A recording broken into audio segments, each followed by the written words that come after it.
Now let's talk more specifically about the Western Corridor Extension Study.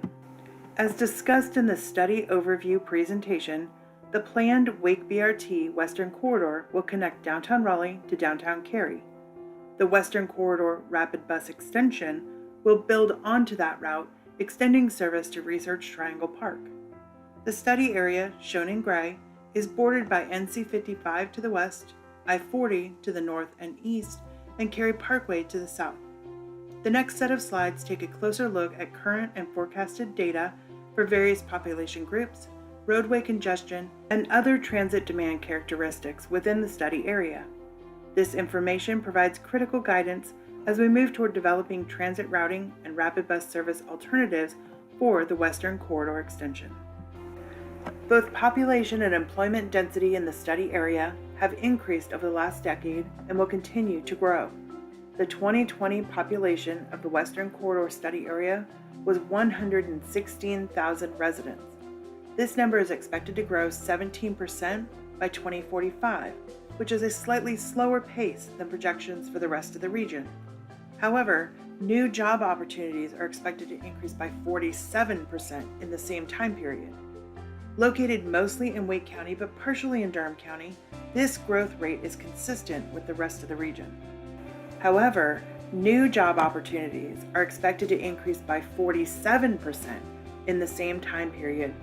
Located mostly in Wake County but partially in Durham County, this growth rate is consistent with the rest of the region. The first map on the screen shows that parts of Cary, Morrisville, and areas south of Research Triangle Park currently have the highest population concentrations. The rest of the area generally has a low density. Jobs in the study area are currently concentrated in Research Triangle Park, around the Raleigh-Durham International Airport, and in parts of Morrisville and Cary. By 2045, the same areas are projected to have even higher job density with increased opportunities along the NC 54 corridor. These facts demonstrate the importance of developing a rapid bus preferred alternative that is scalable, meaning that the implementation strategy recommended for the Western Extension will meet the community's current transportation needs, but will also include longer-term guidance to improve, add to, and enhance the service as future demand requires. One of the most important benefits of transit service is providing a reliable transportation option to individuals who, for a variety of reasons, may be transit dependent.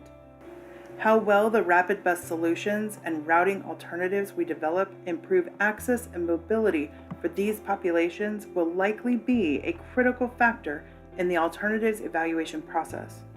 The planning team has conducted an existing conditions analysis to understand where populations who may rely on transit the most are located. The maps on this slide and the next help us visualize the relationship of various population groups to the priorities set for the corridor extension project. The maps on this screen show that low-income communities and households that do not have access to a vehicle are mostly concentrated in areas around downtown Cary and in northern Morrisville. On this slide, the first map shows that there is a high proportion of residents of color within the Western Corridor study area, especially in Morrisville. On the second map, we see concentrations of households with limited English proficiency located in the eastern parts of Cary, with some in Morrisville as well. The largest portion of LEP households speak Spanish. Here we are looking at current ridership numbers and trip generators. Existing ridership and demand for transit are sometimes used as indicators for determining where to invest in new or enhanced transit services. Activity centers are the places within the study area that we are trying to serve and connect people to. Major employers are primarily located in and around Research Triangle Park, acting as a huge draw for trips throughout the region. Grocery stores, retail centers, and medical facilities are mainly concentrated along NC 54 and in Western Cary. There are existing bus services operating in the Western Corridor study area. Existing ridership levels are displayed with blue dots on the second map. The larger the dot, the higher the ridership is at that specific stop or facility. We can see that there are significant levels of existing ridership in downtown Cary and at the Regional Transit Center, with some lower levels reported in various other parts of Cary. The services and supporting infrastructure recommended through this extension study will not only look at providing service to more communities, but also to boost ridership in areas already being served. As you likely know from personal experience, traffic in the study area is already getting worse. These two maps show the area's projected traffic congestion increase.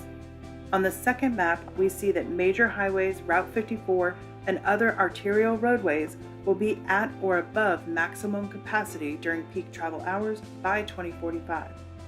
To help ensure that our buses don't get stuck in those same traffic jams, we will be exploring options to apply rapid bus design strategies and transit priority technologies to the preferred transit service alternative recommended for the Western Corridor extension. Doing so could help maintain the route's speed and reliability, which are key components of an effective rapid bus service. It could also allow riders to bypass at least some of the congestion, thus offering the community a competitive new travel option. The community's first opportunity to get involved in the study process will begin in October 2021. Your feedback will help define the vision and set priorities for rapid bus investment along the Western Corridor. The study team has established 4 overarching goals for rapid bus extension investment in the study area. These include 1. Providing access to local and regional destinations and major activity centers. 2. Improving access to transit services. 3. Ensuring safety and compatibility with the surrounding environment. And 4. Developing an efficient and sustainable service. Through a short survey, we are asking for the community's feedback on more specific objectives or priorities toward which to focus investment under each of these overarching goals. As an example, there are 5 objectives or priorities listed under the first overarching goal to provide access to local and regional destinations.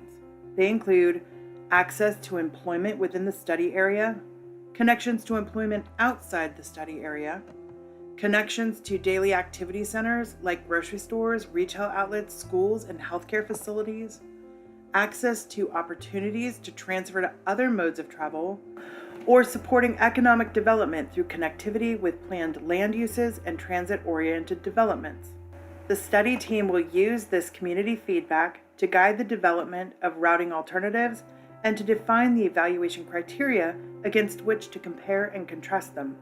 The alternatives and the evaluation framework will be shared with the community for additional feedback in the winter of 2022. The community survey will remain open through November 1st. Follow the link posted on the project webpage at wakebrtextensionstudy.com, or you can access the survey by texting EXTEND SOUTH to 855-925-2801. If you need a paper copy of the survey, please email your request to the planning team. We thank you for participating in the Western Corridor Rapid Bus Extension Study.